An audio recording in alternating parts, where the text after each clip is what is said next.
This is a view of a human heart, and the link to the YouTube video of it shows it working in an extraordinarily demonstrative way.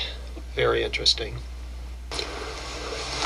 Hi, welcome to a special edition of Old Iron Fitness with Dave White, and we're going to talk about the use of a heart rate monitor as a training aid, something I'm very experienced with and which is very beneficial for aerobic cardio training.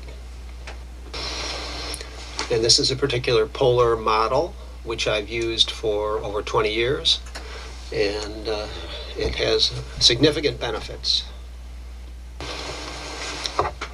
The Karvonen method of determining your target heart rate, which you will use in training, uses the heart rate maximum, which we'll talk about more in a minute.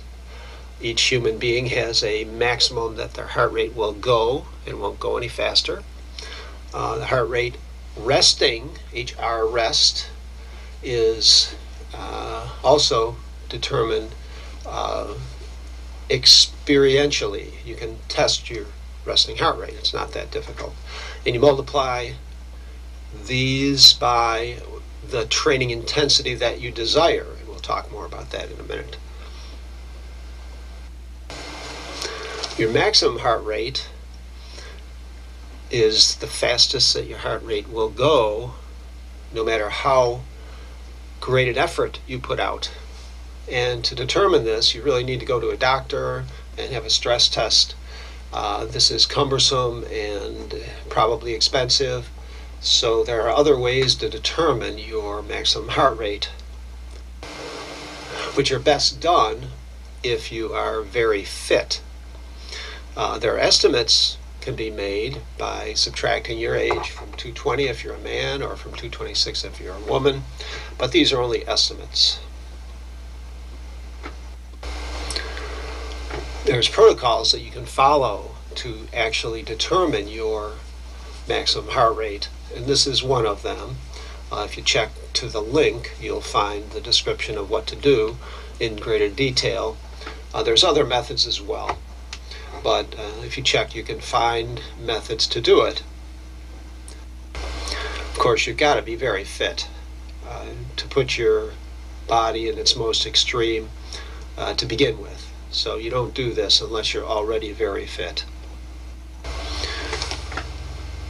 Interestingly, the heart rate can vary, your maximum, even for elite athletes, greatly, according to this article. And that's quite remarkable, because it's my understanding that the higher your maximum heart rate, the better it is for your fitness. But this is what the article says. Very interesting.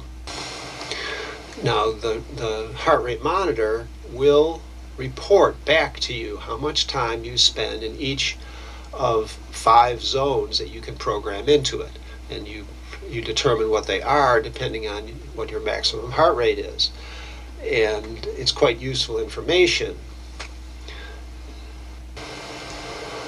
This is one way to determine what your heart rate is right now. It's an estimate that's on the wall of many aerobic fitness rooms, and it's only an estimate and really of limited value to me.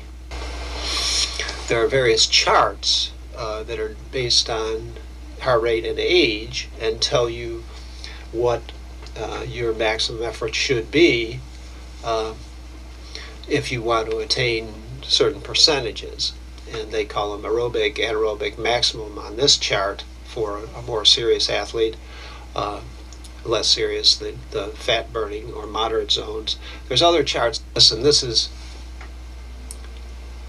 there are other charts like this, and this is a widely cited one that again has ages and beats per minute and maximum effort delineated. For example, if you're 20 years old, and your maximum heart rate is 200, which is only a guess unless you actually test it, then between 180 and 200 is your maximum effort.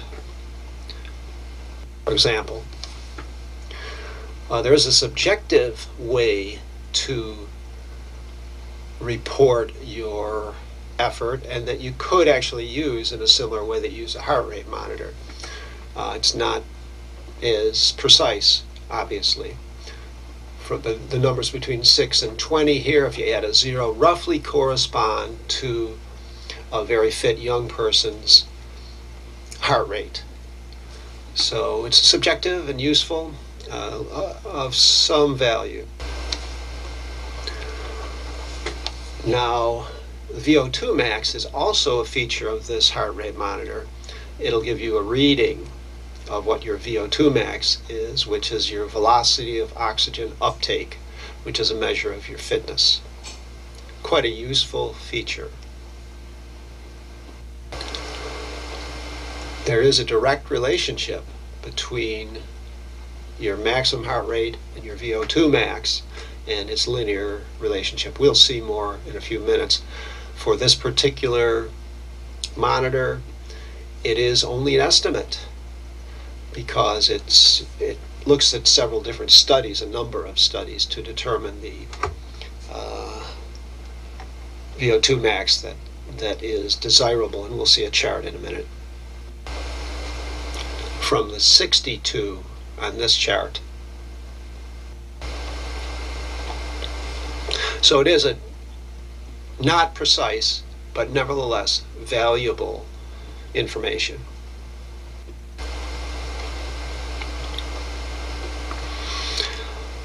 So based on a bunch of different studies, 62 of them. And the relationship, again, between VO2 max and maximum heart rate is linear, as this chart demonstrates.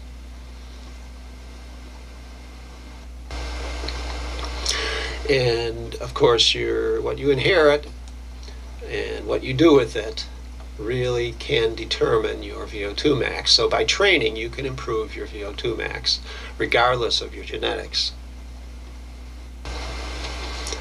Two major factors. One is the oxygen transport system, how efficiently your body processes oxygen. The second is how well your body engages numerous muscle fibers at the same time. As far as VO2 max and maximum heart rate, unfortunately, as you age, they decline. You can, by training, decrease the rate at which your maximum heart rate declines, but you can't prevent it from declining. So training has a number of payoffs. Interestingly, a woman's VO2 max can be higher than a man's, but the reporting of it, because of other factors, is generally that it's lower. Now, the traditional wisdom, which I've followed for years, to maintain your cardiovascular fitness, you must be in your training zone, whatever your training zone is, for 20 minutes 3 times a week, and you'll maintain your cardiovascular fitness. 4 times a week, 20 minutes in your training zone, you will improve your cardiovascular fitness.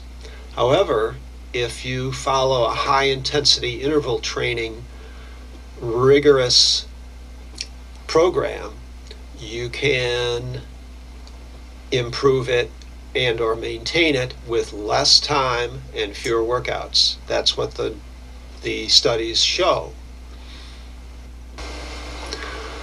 So, high-intensity interval training, sprint-centric, in other words, maximum effort for brief periods of time, both resistance and cardio alternated, can have great benefit.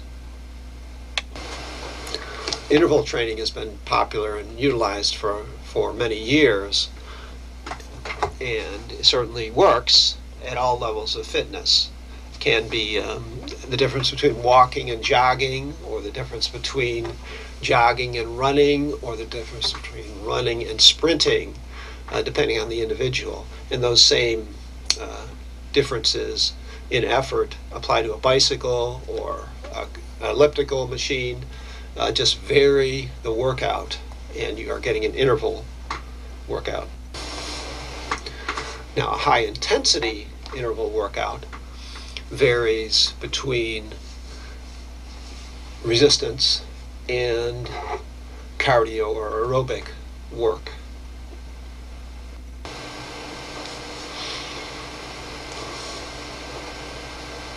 So again, less time, greater benefit if you follow the high intensity protocols.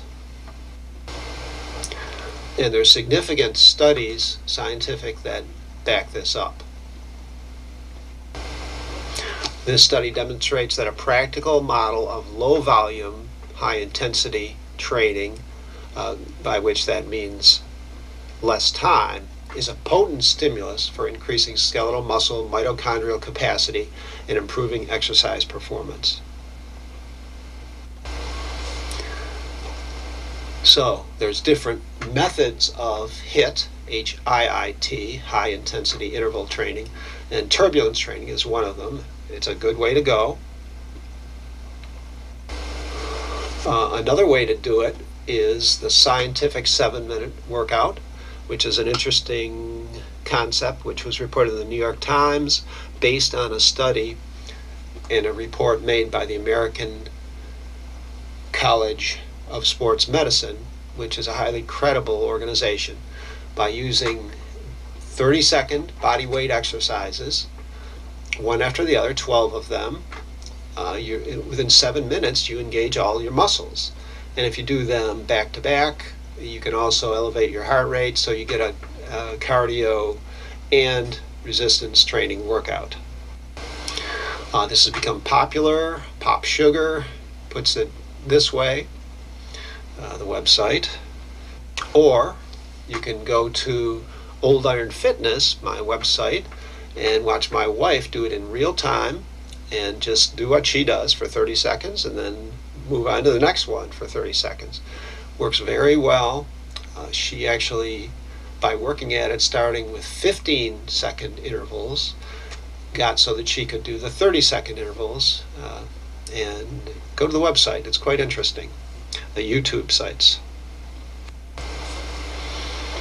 High intensity interval training, again, the Tabata method. And this is, they're saying, for extremely fit and very little time. So there's different ways to do the same thing, depending on your fitness level. Only the Tabata group had gained anaerobic capacity benefits. Interval training, again, a little more detail here. Explain how it works. Benefits of, especially HIIT, is EPOC, excess post-exercise oxygen consumption. The benefit is your metabolism is elevated, and not just for an hour or two, but for 24 or even 48 hours afterwards. So you're burning calories. Depends on what your goals are. And you can benefit by a moderate level of intervals. Again, this is a readout that the heart rate monitor will give you. The 5 zones you can program in, and it'll tell you how much time you were in each zone. Or, well, also it will report 16 of your latest training sessions, so you can get over a period of time and not just today's workout. It's quite useful information, how you're progressing. An example, and this is actually very close to my statistics right now at age 66. Yeah, I think it's a good idea to put it in writing, and you can put it on your bicycle, or you can just refer to it, and it'll tell you how you what your ranges are, and of course vary it depending on what your actual maximum heart rate is. In this case, it's 156 to 170 beats per minute is the very top effort. They're calling it zone 5 or level 5. And that's only to be used once or twice a week by the very fit. Very challenging. Zone 4 is my training heart rate zone. That's what tells me whether I'm doing 20 minutes of the in my training zone or not. 145 to 156. This chart shows another 4 zones, and for recovery I tend to use the zone 1, 119 to 127, and sometimes up into 127, 136, which is considered zone 2 here, extensive endurance. The third zone, 136 to 145, my understanding is that this is not a particularly beneficial zone to spend a lot of time in. You either want to be going quite hard in zone 4, occasional zone 5, or you want to be in zones 1 and 2 in a recovery mode. Here's the chart that you can actually write up and put it on your bicycle. It'll help you to determine where you want to be with your training. So again, this is Dave White with Old Iron Fitness, and please visit my YouTube site. You can type in Old Iron Fitness and it'll bring up all of the videos, and please have a look at them and let me know what you think. Take care, guys.